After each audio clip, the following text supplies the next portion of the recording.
In 2009, a woman in Tel Aviv thought she'd surprise her mum by replacing her old tattered mattress with a brand new one. So she saved up, got her mum a new mattress, threw the old mattress away, and awaited the joy of sharing it with her mum.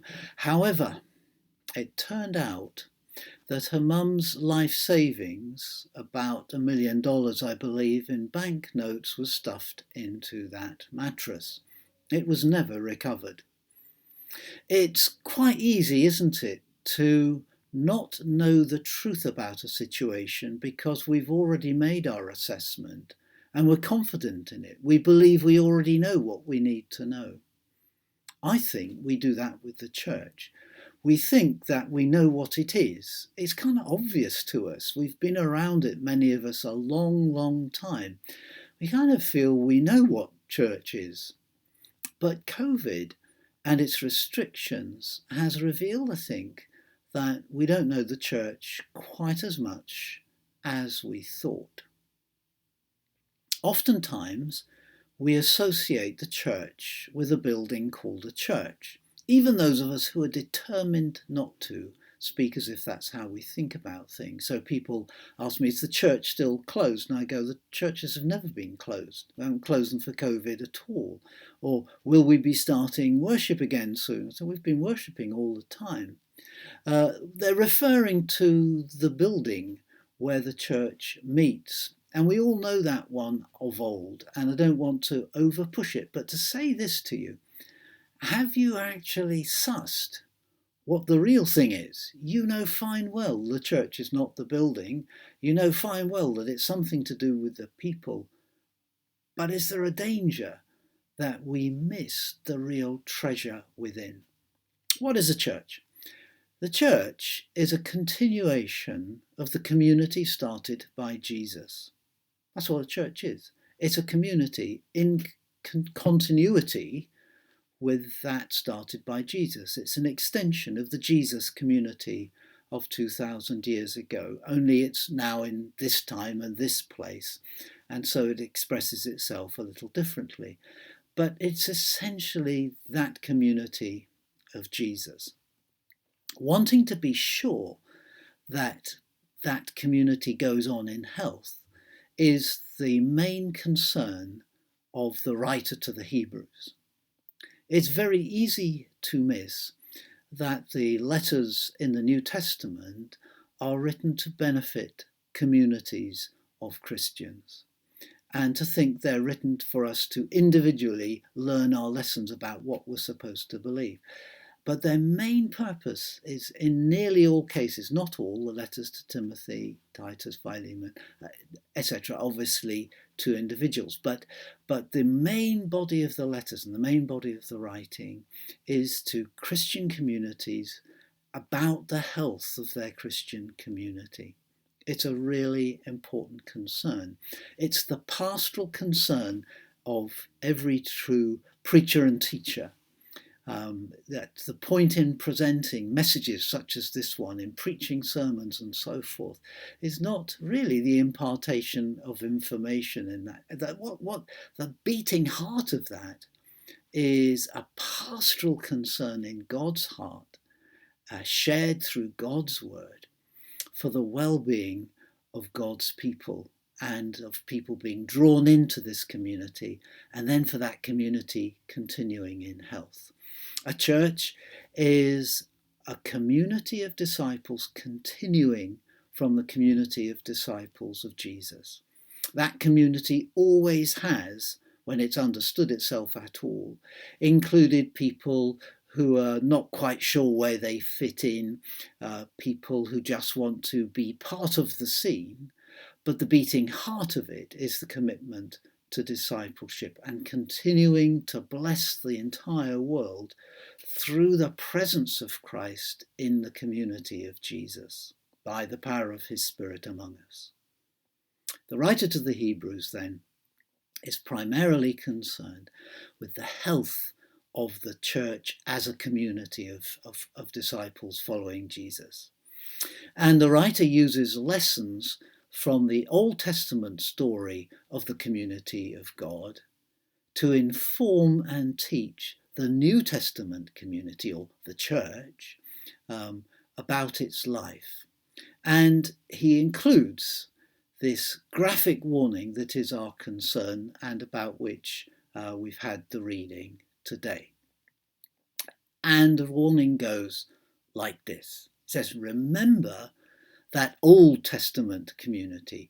Remember the story of when Moses took the people of Israel to Mount Sinai when they had left slavery behind them and were experimenting and experiencing with freedom for the first time.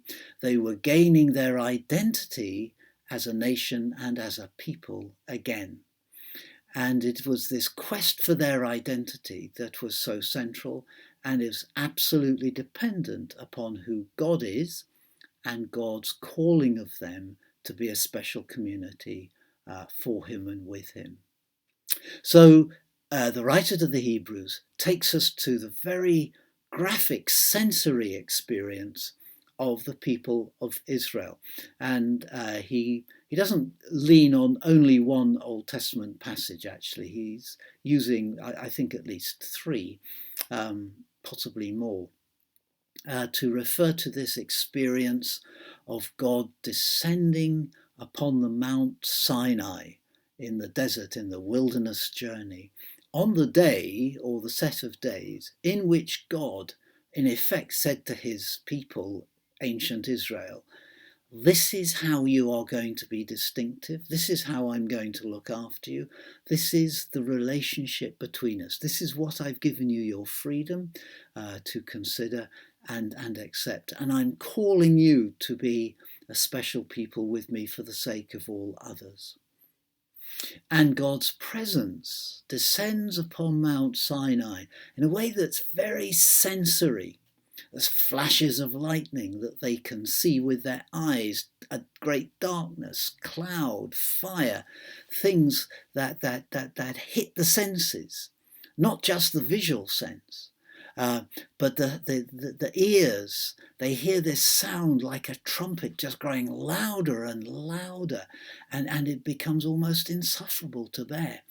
They feel the very ground beneath their feet shaking. Such is the awesome vividness of the presence of God's presence descending upon the mountain that they're not even going up to the top of. They just gather around the foot of it. And it is so epically an experience of the senses. And the writer of the Hebrews point is, you would think that an experience like that would sear itself into their awareness, and they would never, ever forget that experience or drift away from its meaning. But in actual fact, the people who experienced that so vividly were so frightened by it, were so shaken by it, so impressed by it, nonetheless drifted from it into faithlessness. The story of God's people in the Old Testament is surprisingly honest. The writer to the Hebrews points out it's got some heroes in it, but the overall story, as he's also pointing out, is not a story of heroes. The overall story is a story of failure, of God's grace and patience with a people who were faithless and quickly forgot who he is and what he did for them. And the writer to the Hebrews is saying, don't let any of you in your community called church miss this grace that has been given us in the great high priest Jesus. That's reference to verse 15, which actually is just a little earlier than our reading today, but you can find it yourself, Hebrews 12:15. So it's a story of God's grace and faithfulness as against the people's loss of focus, loss of understanding, and indifference to something so vivid. People have often said to me, well, if God could do something really, really vivid, then yes, I would share your faith. But God doesn't seem to do that. Right at the Hebrews point is this. God has done something far more vivid and actually far, far more complete. God has done something that shows us God's self much more compellingly than that Sinai experience of fire and lightning and thunder and trumpet and earthquake and so on. Remember how the letter to the Hebrews starts. God spoke to our forefathers through the prophets many times and in various ways, but in these last days, he's spoken to us by his Son. The Son is the radiance of God's glory, the exact representation or the exact imprint of his being. In other words, the Son, Jesus, shows us God far more accurately, far more completely, and far more impressively than the fireworks and pyrotechnics and earthquakes of Mount Sinai. And what the writer to the Hebrews is saying, church, listen to this. If those people drifted from that experience, don't forget, you have a much more complete experience. You know in Jesus more than they knew, and your job is to continue to be the Jesus community.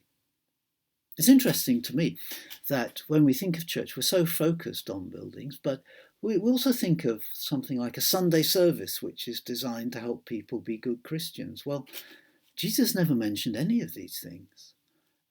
And yet he founded this community that is to go on through the changing scenes and the mattress changes of many generations and many scenes in history. Don't drift from the grace, he's saying. Understand what you have. Keep your focus on Christ and see how impressively God has shown himself to you. And then understand that that same Christ has called you to be a community.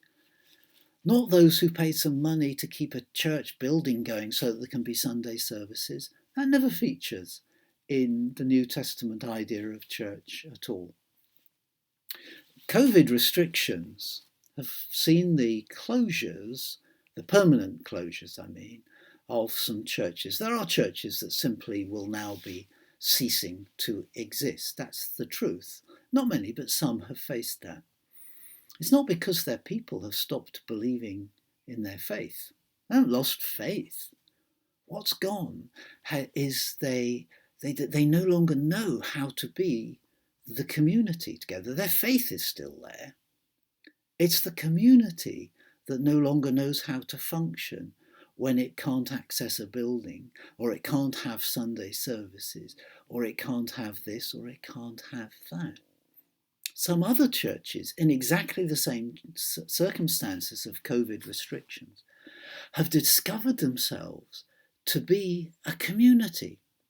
I'm reminded of the story behind a very popular and much loved Christian song, The Heart of Worship, where a church decided to stop singing because the music was so great, the band was so excellent, that it had become more like a gig than like true worship. And so they decided to come back to the heart of worship by not singing for a while. And somebody just recently reminded me the story of another church that decided to rediscover itself by refusing to do any of its activity in its building. There were no COVID restrictions at the time, but just close down the building and rediscover themselves as the community of God's people, and then open the building and use it again properly. Well, we've had this situation in which we've not been able to sing together, and I miss it dreadfully. But it's blessing us in its own way with taking away certain things that we just assume are normal. And in it, we've rediscovered that we're actually a community of people sacred because Christ has made us the sacred community. It's not a closed down, we are the sacred ones, everybody else stay away. It's an open community for the disciples of Jesus and whoever wants to hang out and be part of that scene in any way at all, however cautiously, doubtfully, uncertainly, or however they want to be. We're a community created by the exact representation of God's being in Christ.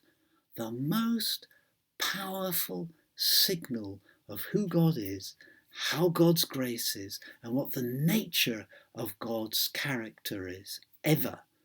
Mount Sinai's thunder and lightning and trumpet sounds and earthquakes and so on may have been impressive to the senses, but it's nowhere near the expression of who God is that Jesus is. That's who we need to look to. And it's the community of God's church, the church based around that experience of Jesus, that is so critical for us to grasp, treasure, and ensure that we don't throw out the very important bit simply because we decided, well, we already know what a church is. Don't make that mistake. And don't miss the grace of Christ because you think, yeah, and we know about Jesus. No, you don't. And you don't know what the church is yet either. Neither do I, but we're going to find out step by step. God bless you.